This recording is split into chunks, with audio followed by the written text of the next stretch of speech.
right, everyone. Welcome to the stream. We are live across all our platforms. You know me, I'm Alfred from Diversified Capital, D Financial Friday, but today looks a little different. Certainly not the me and Raymond type show. You're going to get a lot more action today, a lot more folks that some of you are very familiar with. We've got Nathan, Nikki, even Alan's been on the show. I'll introduce them in just 1 second.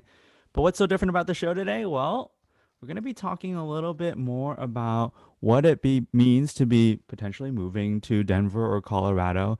In fact, it's going to be part of a series of shows that I think we're going to do tying into D Financial Friday about moving to different locations. We've just been getting so much questions about where someone might be moving or questions about what it means to move. So we figured, as we talked about, wanting to bring more of these day-to-day questions that we get from clients to you guys onto our show. So we decided what a better way to do it than to host an actual webinar with some experts in the field to talk about what they are seeing. Okay.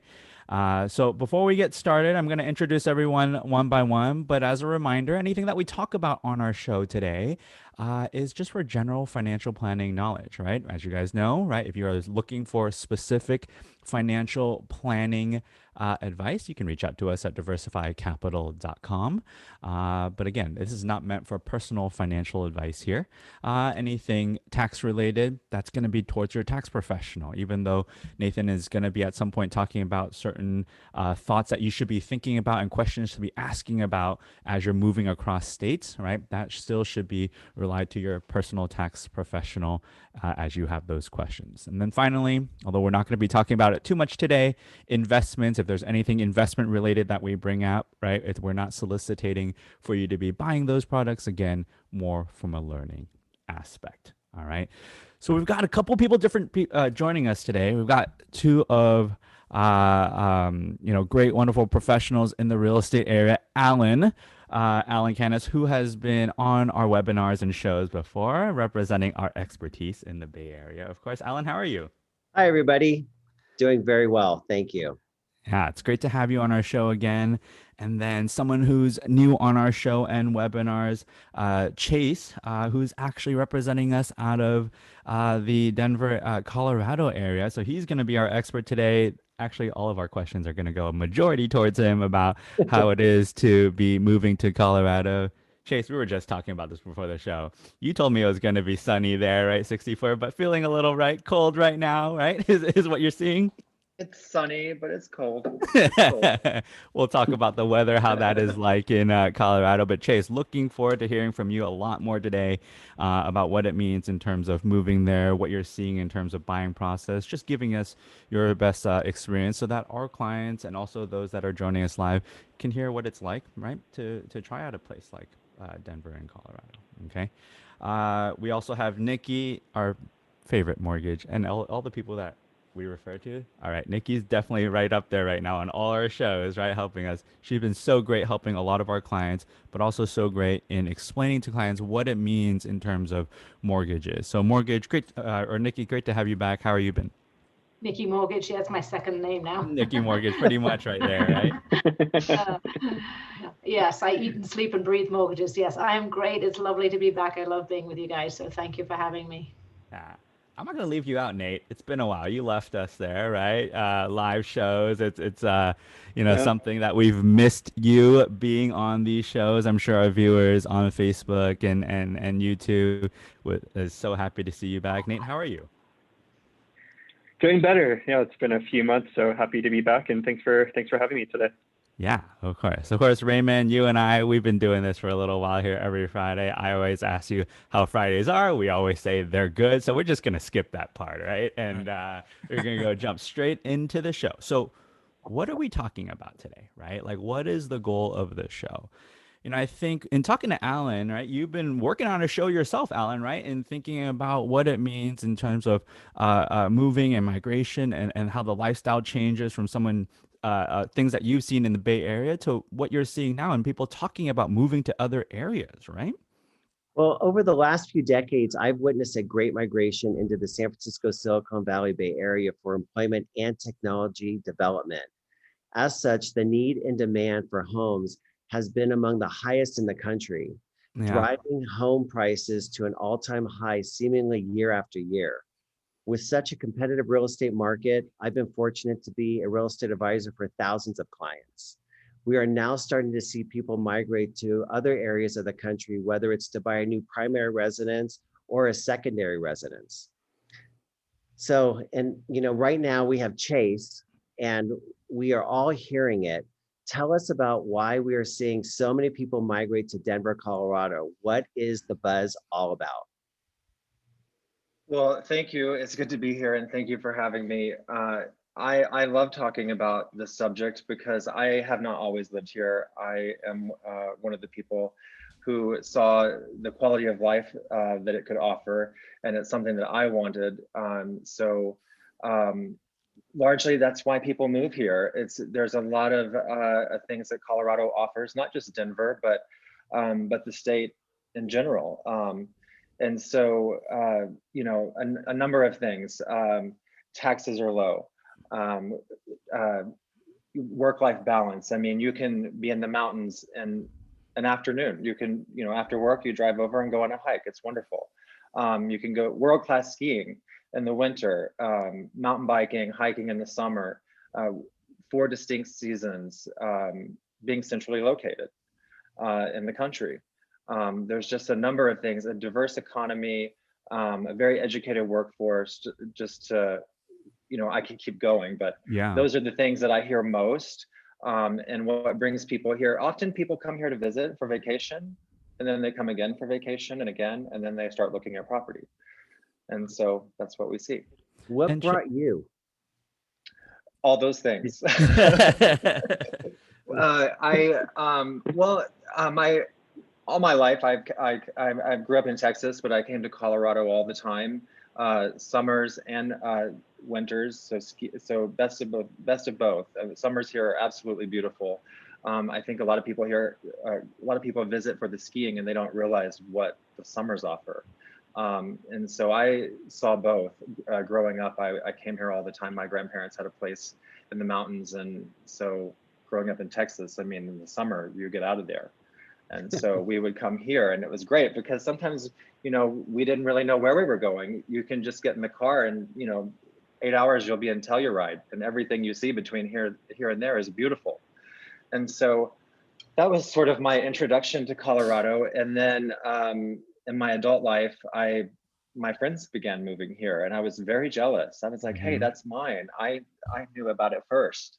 And so I visiting them a lot, and then going back to Texas and going, man, I think I would really like to live in Denver because I like living in a city. I like the things that the city offers, but I also like nature. And so it really is great that we get to enjoy both here.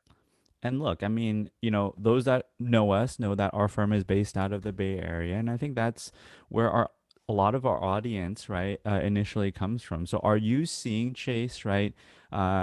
People reaching out to you from the Bay Area or different locations in the Bay Area moving out to Colorado, and has that increased over the past year? Yes, it has. And the timing of this question is perfect because I just left a client who flew in this morning from the Bay Area to see the home that they bought on Sunday via Wow. Zoom. And they Yeah. liked it, so that's great. Um, and so they're here for the inspection and all of that. And they were a referral from a friend of theirs who I helped close on a home in December. So we've always had a steady flow just because of where we are in the country and the ease in and out of here with our international airport and being, 3 hours east to west coast. Um, so we've always had a steady, flow and more of a tech presence than we had 5 years ago. Definitely, and in the last 2 years, that's definitely been something that has been bringing people here that I've noticed personally, without even talking to others. I just have felt it personally, and so yes, suddenly Yeah. more so suddenly, yes, And over I the think past few months. between Nathan and myself and Raymond, we're seeing it too, right? Like a lot of clients, whether it's working remotely, right, or being able to have their actual jobs, allow them to work out of different places. It's caused these conversations to be happening. And I'm going to kind of focus it on a couple things that I think, our audience or clients are interested in. For those that are coming from Bay Area or at least from our point of view, right? They're focused on a couple things, right? It's like, all right, how are the schools there, right? In terms of like strength of schools. What's the, weather, right? That's going to be a big one if you're coming from California where it's sunny most of the time, right? How's the weather? And then also, what's the growth been like, right, in terms of real estate prices? Because certainly Alan can speak to this, right, which is the growth in the Bay Area has been tremendous. So from those 3 points of view, what are you seeing in Colorado? So as far as schools, we're consistently ranked. The Brookings Institute has us consistently ranked in the top 2 or 3. Hmm. The last few years, we've been #1 a couple of times. Um, we have great schools all over the city and in the suburbs. You don't have to just live in one area for a good school, and it depends on what kind of school you're looking for. My clients that I met with today, their daughter is going to be going to an international school that was recommended to them from the school that they attend there. And so that they chose to live in the neighborhood of Park Hill, which is where that school is. Mm-hmm. But I have a friend of mine, her son just graduated from Denver East High School, which has an amazing film program. They even do a film festival every year. And now he just got accepted right out of high school to University of Southern California Film School. Wow. So, just depending on what you're looking for, we will be able to offer that.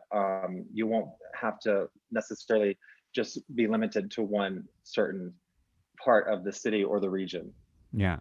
And from a growth perspective, right? I think nationally last year, right, home prices grew by about 4.5, 5%. What were you guys seeing in Colorado, just on average, like if you were have to put a number to it?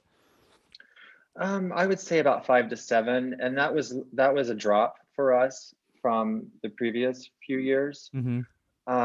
But now we had an economist tell us on Wednesday that they think now that's going to be closer to 10 again. Mm-hmm. We're going to be back like our 2015, 2016 numbers Yeah. because of the freedom that people have to work from anywhere, because of a lot of companies and industries have a presence here that have a presence elsewhere. So it's easy for them to be in and out of both places. Yeah.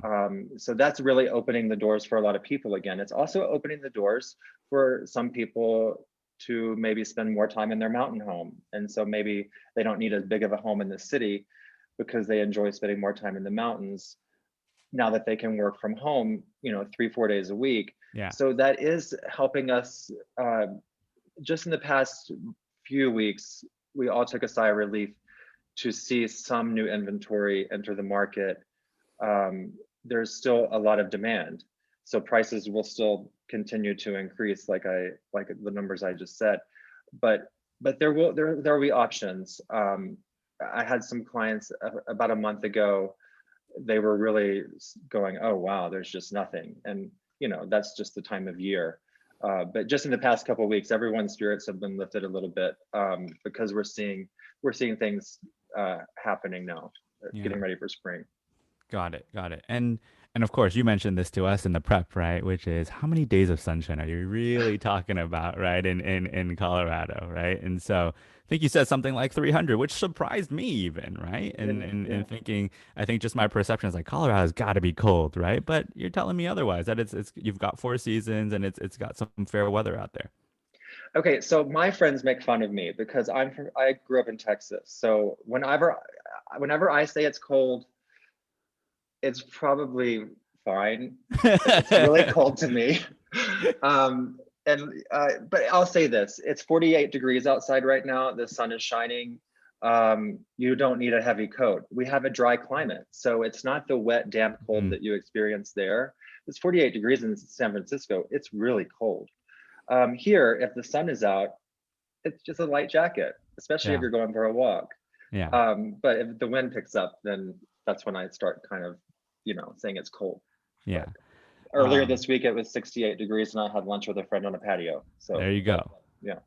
No, it's great to hear, right? It's great to hear some of those aspects because those are the focus why, for a lot of people, why Alan has seen over the past many years that he's been working, the amount of people that have been in the Bay Area, right? I wanted to actually bring Chase and Alan to talk about a couple of things, which is the buying process and the selling process, because we talked about this as well, Alan, which is, right, to in terms of having an offer on a home, right? Someone being in the Bay Area and buying a home in the Bay Area, that process, I think, is just different from everywhere in the country, right? In terms of, but I've learned over the years that, like, whether you buy in New York or other states, it's also different, right? And so I wanted you guys maybe to talk a little bit about the process, right? What you're seeing maybe right now, Alan, just share with us. It's been a little bit. Share with us what you're seeing in the markets in the Bay Area in terms of buying and selling, how things how things are in terms of speed of that happening, and then we'll kind of get to Chase and talk about what it's like out there in terms of buying. Is it the same experience? Do we have to expect the same things like non-contingent offers? But maybe start with you, Alan. What are you seeing right now, buying and selling, in terms of like how quickly things are selling, or how quickly things are being purchased? Well, right now, sellers are seeing their houses not sit on the market very long when it's priced right. If we have an overzealous seller, well, that was hard to say, and it's priced a little too high, and that could be 50, 75,000, even $100,000 over. It is sitting a little while. And then when I say a little while, it could be 30, 45 days. Okay. And they do a little price adjustment. But if it's priced right, for instance, we had a property in Redwood City, and it was priced accordingly. And we had over 50 showings, and we had 10 offers, and it sold for 337,000 over the asking price. And that set the tone for the homes around it. And other agents are seeing the same in San Carlos, in Burlingame, in Millbrae, and San Mateo. And so, and those were not overzealous sellers. And there's just not enough inventory for the right homes. And interest rates, in which I know Nikki can talk about, are at an all-time low. And so when you have more buying power, it allows for more buyers out there, and there's just not enough inventory. So like, for instance, in Hillsborough, there's only 28 or 30 homes on the market. You've got San Mateo, when you've got maybe 30 something homes on the market. Redwood City has 20 homes on the market. That's not a lot of homes when you've got an influx of buyers. And so that causes multiple offers of anywhere from 2 to 10, 15 offers. That's not on every home, but that is on the majority of the homes that are coming on the market. Yeah. So, and what's interesting is you said influx of buyers. But it's a different type of influx, right? Because the influx of buyers is coming from, right, maybe someone from a smaller home, the pandemic move, as I'm calling it, right? Like someone looking for more space. Or they're coming from the city, and they're coming to live on the peninsula. Now, condos are a different story. Condos have flatlined to a certain degree, or they've seen anywhere from a 12% to a 38% market decline from San Francisco all the way down the peninsula. And so, and that depends on if they have a small yard, if they've got any balcony, if they have no space at all. And buyers at the price point of a condo, they're starting to say, hey, maybe I'll just stretch a little bit more and get a 2-bedroom, 1-bathroom house. Yeah. And so, and in the selling offers that you're receiving, right? Like when you list a house, you're still seeing to be competitive, right? And this is the point that I want to bring up in terms of how an offer is being written to be competitive in the Bay Area. There's things, right? We talk about no contingencies still all the time. No contingencies mean no loan, no contingency on a loan, appraisal, property inspection, if a property inspection has been provided. And so that means roof, pest inspection, chimney, full property inspection has been provided. And I know, talking with Chase, it's different in different areas. Some markets don't provide those, and gives opportunity to buyers in other areas. And I know Chase can talk about that a little bit more. Yeah. So Chase, maybe you describe to us, if someone's coming from the Bay Area, looking at working with you or agents in the area, and they're talking about being competitive in their offer. What are you seeing, right? In terms of what variations are there really? Is it just the price, right? Like, talk a little bit about the offer process itself. Yes. So as far as getting an offer accepted in a multiple offer situation, it is best what sellers look for, and I think agents are trained to sort of uh, let them know what to expect, is that, let's say a home is priced at $1 million and someone offers 1.1 to get it. They would want some assurance that you're going to cover that, even if it does not appraise for that, Mm, meaning that you increase your down payment to cover that gap, or that is number one. yep. Number two would be to not ask for anything after you have an inspection. They understand that you'll have an inspection because they're not providing one for you here. Um, and so I write in my offers that we would only be inspecting for health and safety issues, I see. so that they know that we're not going to come through there and then, on the last day of our deadline, hand them a list of, 100 things. They'll say no way. Got it. So those are the two things. I also think it really does help here. I don't know if it's just the way things have always been here. And I'm sure Nikki has experience with this, but I always do an introduction with the lender. When I send the offer, I encourage the lender to call the listing agent. It's amazing to me how many people don't do that, and it certainly helps. I know that my offer has been selected many times just with that extra, personal touch with the lender, and the listing agent. Yeah, and I think that's well, the questions that I have for Nikki coming up are also if someone, right, outside of course Nikki doing a great job connecting to the agents themselves and assuring them that, right, offers are looking good and the financing is looking good, right? The biggest question that I think clients are going to have is how are they going to, be in any state, but let's say Bay Area, and say that they're going to move to Colorado if there's no security of income there, right? Like they don't have a job there yet. It's more still like an assumption of work from home. What are you looking for, Nikki, from what's needed from your underwriters to actually make sure the loan goes through? Like, what should someone be prepared to ask for from their employer to actually make this happen? Yeah, it's a great question. And, now is the easiest time I've seen in my career of being able to get away with it, so to speak, Mm, because it's not uncommon. It's like, oh, I'm working from home. Twitter, all of these big companies have said you can work from home, pretty much forever. And so as an underwriting, we're not surprised when we see that. Whereas a few years ago, we would have sort of questioned that. Now there's no question. So literally all we need is a letter from your employer stating that you're able to work remotely. mm, And that's it. It's as simple as that. We used to have to really, kind of explain it. Do you have to fly in X number of days in, a year type thing? And that's pretty much gone. It's industry standard that we understand that the country is pretty fluid and that people can live in Hawaii and have a job in New York and just have to get up really early. But other than that, they can do their jobs.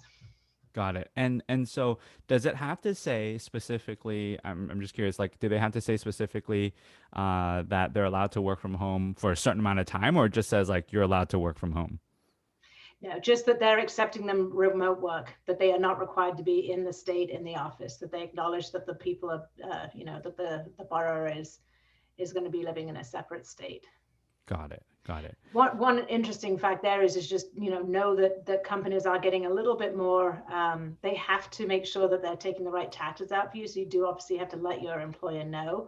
There's been, people working in Europe and things like that during this, shutdown and not telling their employees. And that does get awkward because there are some tax, as I'm sure you guys can talk to, but that is just something that people Yeah, forget.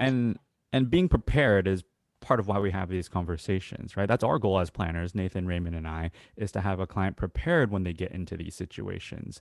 And I think it's good that you bring that up because if a client is thinking about moving, but their employer doesn't know, right? They're worried about that their employer would have an issue with them moving. That might be an issue in trying to get a letter to say, hey, you cool if I go to Colorado, right? Like, and they're like, no, it's not, right? And so it's not going to be a situation that is, that meaning that it's still needed. Some letter is still needed, is what you're saying to help that loan go through. Yeah. Yeah. With some now we've been able to just look at, I mean, it's fairly, public that there are some companies who have said it. So we don't even need a specific letter to that individual, because I picked up Twitter there. They were just one of the first, but Yep. you know, everybody knows that they've said you can. So we sort of are not even necessarily asking anymore. Got it. Got it. And I launched a poll just now for those that are in our actual webinar right now. And those are you watching live, you can certainly comment on the Facebook as well. But I was curious, right? For those that are thinking about making a move, would you be keeping or selling your home? So I'm seeing about half for those that have answered, right? Some are planning to keep their home, right? To rent out. Some are planning to sell. It's about split 50-50 right now. Nikki, can you talk a little bit about, and we've talked about this in another webinar in terms of the idea of just a bridge loan. And this, it's a term that we get from clients, like, can I use a bridge loan? And so, you know, in a situation maybe particular to somebody, you know, living in a certain state, moving out of state, trying to make that swap over, whether they're keeping their house or really just trying to sell their house and move into it, can they do it in a way with the bridge loan where they can buy first and then sell afterwards? Absolutely. There's many options. It depends on your income, depends on your assets, and it depends on your equity as to which option we would take. A bridge loan is essentially all it is a fancy way of saying we're giving you your equity now to be able to borrow against your current house to put the down payment on the new house. Now, a bridge loan is only appropriate if you're going to sell your house, because it's a temporary loan, it's a higher interest rate. If you're thinking that, hey, we might move, but we'd quite like to keep a foothold in the Bay Area and we might stay here, now is the time to act and to plan, because you can do all sorts of things. You can refinance to the lowest rate you can, and just because you know it's going to be a keeper house, you can pull cash out of the house to prepare for that down payment on the new house to avoid the bridge, or you can take an equity line out on the current house. The thing that gets a tad tricky, and this is where the preparation comes in, is that you can't take an owner-occupied loan today on your California house and turn around tomorrow and say, I'm now moving to Denver, just because we care about doing 2 owner-occupied loans. So there has to be some sort of reasonable gap between the two. Now, life changes. When you sign your deed of trust, you state your intent is to live in the house for the next 12 months, but pandemics happen, things change, we can't plan for. So it's not hard and fast, it's just prepare for that. So if it is something in the future that you're thinking about, you know, talk to your lender now to prepare for, should I pull cash out? Should I at least try and get my rate as low as possible? Because if I am turning it into rental, if enough time has gone by, you can take advantage of, you know, turning that low interest rate primary residence in California in the future into a rental property. Yeah. So it helps you cash load in the future. But yes, there are bridge loans available. You know, we do a lot of those because people aren't wanting to give up what they own before they find out where they're going. Yeah.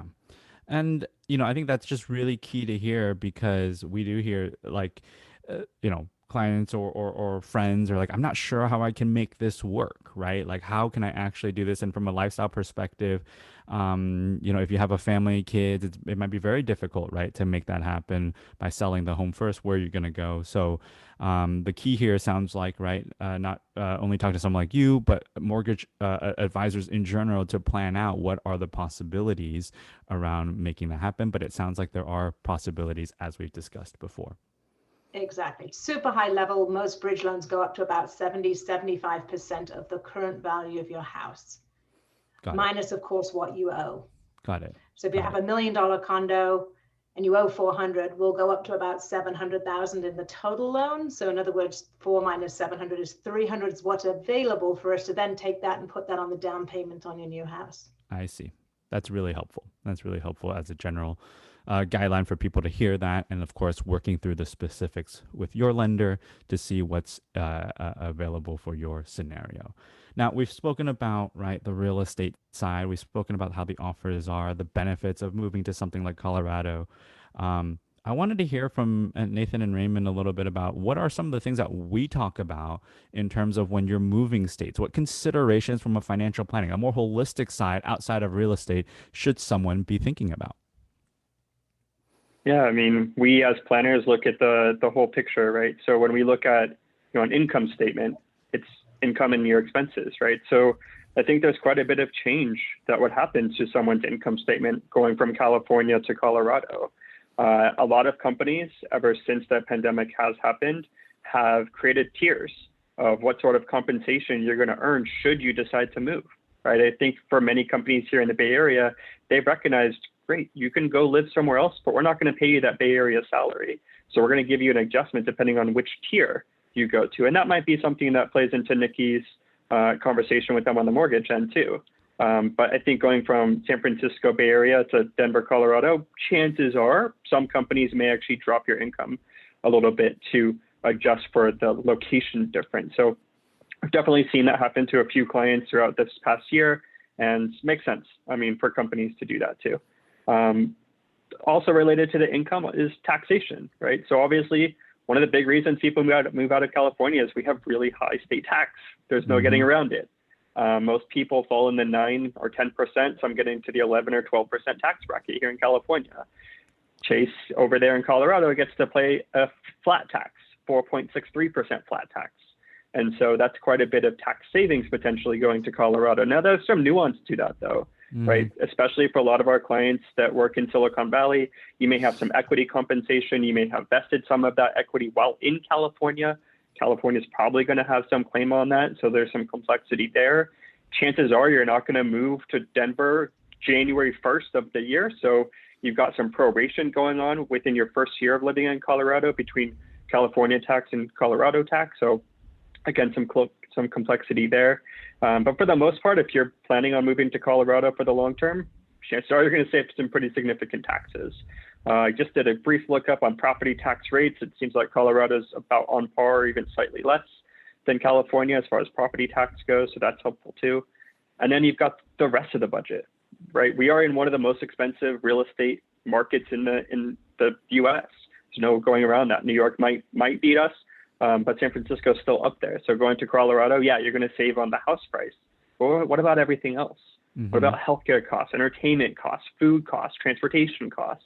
From what I found, somewhere between 15 to 25% savings there, going from San Francisco Bay Area to Denver, Colorado. And you can look that up on any cost of living adjustment websites. Like NerdWallet has a really good resource for that too.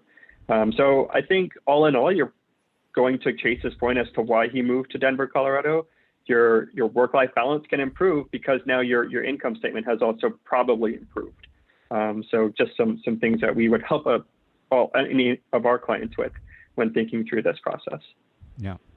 And I think, that's been key, right? Because I think we've talked about in different shows about the equity side and the stock side. But to your point, California is strict on how those things can be taxed, right? And that's in particular something that you have to watch out for. Don't just assume, right, you left California and all your income is now not going to be taxed here. I think I'll leave it there because it gets much more complex than that. But you can't just assume that, right? And so California wants everything, right, in terms of their taxes. So, but yeah, I mean, it's a good point that you bring up. People will talk about the housing price, which again has its differences, but the long-term side of things, in terms of the 15 to 20% cost of living differences, is what ultimately, and we've seen firsthand with our clients, someone moving there, raising a family, right, being in the good school districts, allows them to not feel like they need to make some crazy number on income to be able to sustain that. And I think not having that level of financial burden to create, what we just talked about is certainly helpful. And we've had clients, and Chase has seen it personally firsthand himself, that's where, right, you see this influx right now, right? Now, as I'm going through this, is there anything from any of you guys right now that we haven't covered, like we haven't talked about, that we would like to bring up? Alfred, I'm going to just jump in and talk a little bit about payments because, from a cash flow perspective, that is sort of a place where people go is what is it going to cost me? And, I was actually chatting with Chase earlier today and we were looking at cost per square foot and, they sit somewhere in Denver in that sort of condo, price range of a nice 2-bedroom, 2-bath, 3-bedroom, 2-bath type thing at somewhere around $650, right? Chase, is what we were talking about earlier, is a good price for a really nice looking spot downtown. Whereas in San Francisco, I was going to say you're at $1 million, you're probably at $1 million and then some, but let's just go with $1 million. So the difference in your payment for that, just for your mortgage payment, is about $1,200 a month of just, pure mortgage. And then your property taxes, again, as Nathan said earlier, it is, your property taxes are cheaper here. So your total mortgage payment and taxes is somewhere between, 14 to even 2,000, depending on the taxes Chase and I were talking earlier about. It's somewhere between 0.5% and up to 1% on the property taxes, depending on where you are. So it really can be a significant difference. And you probably are getting more for 650 in Denver than you are at $1 million in San Francisco. Yeah. And so I think I mean, isn't that right? The main thing that we're been talking about is that comparison of homes, right? Like the idea of something similar, same lifestyle, for someone that might not be tied to the Bay Area anymore. And I think in the past that was harder, right? There has been that shift in what a workplace looks like, and because of that shift of what a workplace looks like, it has allowed for more of that flexibility. To Alan's point, right? Again, not that things are slowing down in the Bay Area right now, right? I think you have the inflow of people moving out of cities into single family homes or larger homes because they intend to stay. But again, we're having these series of webinars because we're seeing, right, the conversations about moving out and what it just might even mean, right? And so I think hearing from all of our experts in the field has helped, hopefully you guys that are watching live, watching in the webinar, learn more about the things and the questions to be considering, right? To be considering. Well, one question I know will be coming up, at least from clients of mine, are, and this is for Chase, are single family homes with land attached requested and prevalent, and how far away in miles or minutes from downtown Denver are they?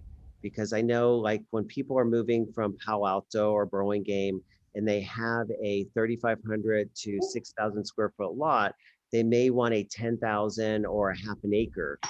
How far is that something that could be found close to downtown Denver, and how far away do they have to travel to obtain? Yes, not far at all. When the city was built, I think that they had that in mind. There are sections of the city that are 10 minutes from downtown, that have nice, huge parkways, definitely 10,000 plus square foot lots, with 5, 6, 7,000 square foot homes on them.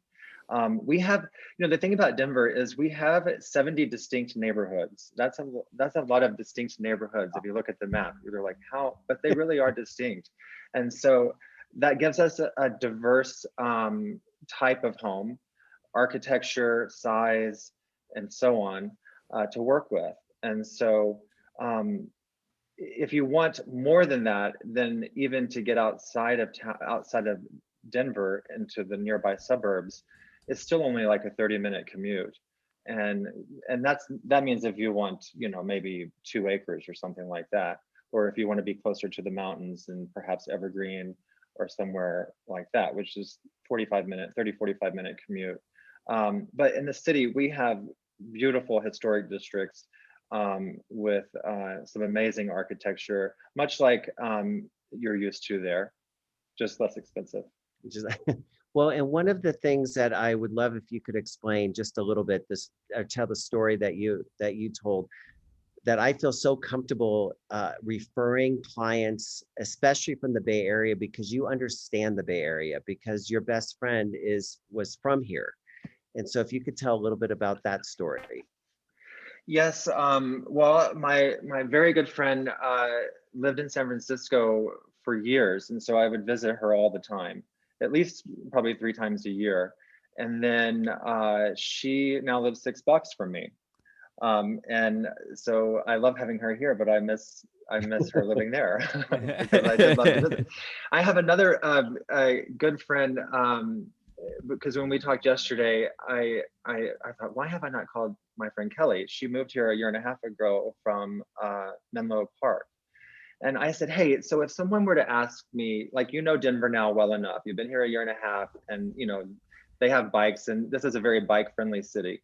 So you can just get around town on a weekend and check out different neighborhoods. And I was like, so, what are some comparisons? And so there's a district, very well known, Cherry Creek North, Congress Park.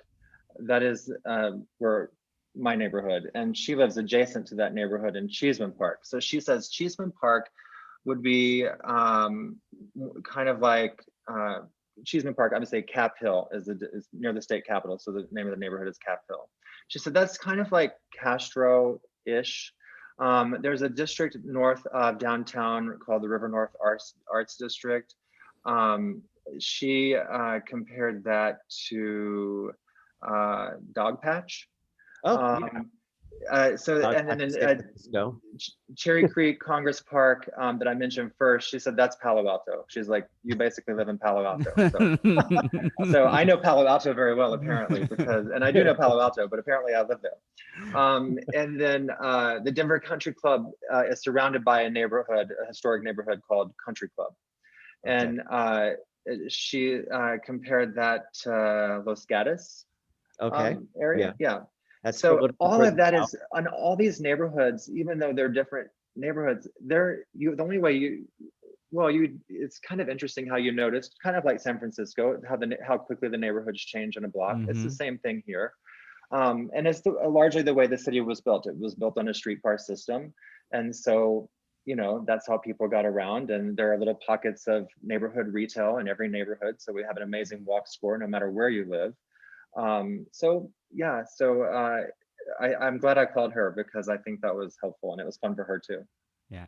Well, and I know we talked when we spoke yesterday, we had talked about one of my favorite aspects about Denver is the airport and the gargoyles and the airport itself. And you had said that they're actually redoing that airport. Yes. It seems like, it's a good time to redo an airport, I guess. But they were doing that anyway. A complete overhaul of the airport, which is really a nice airport anyway. But they're adding over 20 gates and many nonstop international flights. The thing about the influx that we've had of growth over the past 10 years, they're catching up to that. And so, things just keep getting better. More restaurants to choose from, more types of restaurants as we get a more diverse population from different regions. So you can see that here now, where I don't know if you would have 10 years ago. I'm sure you wouldn't have 10 years ago. So always something new to try. I feel like it's somewhat obvious if you were to look at a map, but the way you said it yesterday was pretty awesome, where you said you're really 2 hours, 2.5 hours to really anywhere in the US, or at least the 48 states of US. So being central Colorado is pretty attractive, it seems. Yeah, I hear that from so many people, actually. Even people that maybe, they travel for work some, whether they're going to the East Coast or West Coast, and it's pretty easy for them to get, it's a 2-hour flight. Cool. And so again, we are coming up on 45 minutes here. Not everyone wants to hear me talk for more than that. And so we're going to try to stop and close out the webinar here. I say not everyone. We got some laughs from Nate. He'll hear me talk for a couple hours, right? And so, but yeah, I think soothing. It's the mic. It's the mic. It's got to be the mic. No, it's been great, I think, hearing from different aspects. And even for me, I always learn from these when I have you guys on, because the main thing is, as we're talking about it, right, we want to relay this information to our clients. We want to now relay this information, as a goal of Diversify has been to relay this to everybody that can hop onto Facebook or YouTube, right, and making this available to more people. And I think the idea is, if we can simplify the way that we talk about these things, right, it makes it a little bit more easy for everyone to understand, approachable, and hopefully something that you guys can actually execute. If it's a goal of yours to get out to Colorado, it shouldn't be something where you're waiting on someone to provide you the info. So hopefully this establishes the base and starts helping you ask the right questions. Just to close out here, I ran a poll while you guys were talking about what states people were interested in if they were living in California, like where were they considering to go. Of course, this is the Colorado webinar, so most people, 80 some percent. It's definitely skewed statistics wise, right? So 80 some odd percent said they want to go to Colorado, but we had Washington, Oregon as well up there, right? So we're gonna talk to our team and see, right, as we're thinking about other areas to explore, right, that we're going to bring that up as well. But I think it was such a great start to be able to talk about Colorado. Certainly, we thought of Colorado first because that was the main part that we were getting questions about from our clients, and so we always want to relay that to you guys watching live. All right. Before I close things out, anything else from anyone from our panel that you guys wanted to add? No, I just Stacy, think it's really cool to hear from other parts of the country. I mean, we're just so focused here in Bay Area real estate, we forget about other parts of the market. So I really appreciate Chase being on this call with us. My pleasure. Thanks for having me. One thing I didn't mention is I have noticed that if people do have a lot of buying power when they move here, if they're moving from a more expensive market, they tend to also buy a second property in the mountains, which is also income producing. That's widely popular among most people that move here. So if you guys ever have any questions about that, that's always fun to talk about too. Just to expand on that, I think the elevation note you mentioned yesterday was really interesting. You're at the mile high in Denver, and then seems like you go a second mile into the mountains within an hour and a half drive or something like that. That prevents us from having blizzard conditions. So people associate Colorado with the mountains and the snow. That's just right over there. We don't have that as much here. Or I don't know if I live here because I get cold when it's 48, but we really do have mild winters in the city of Denver. It's a very easy winter here. Awesome. Well, thank you everyone for joining us. Again, we, of course, Raymond and I are live every Fridays at 3 p.m. talking about different topics. But we, again, hope to continue to have these different shows, special shows where we have more of our guests on, so you don't just listen to Raymond and I blabber for 30 minutes. But again, so much went into preparing this. Thank you, Chase, Alan, and Nikki for joining us. We really love having you guys on these webinars and shows, and we look forward to having those that joined us live today or during or in our actual webinar on another series again. Thank you so much. Have a great Friday, everybody. thank you. Thank you. Bye. Bye.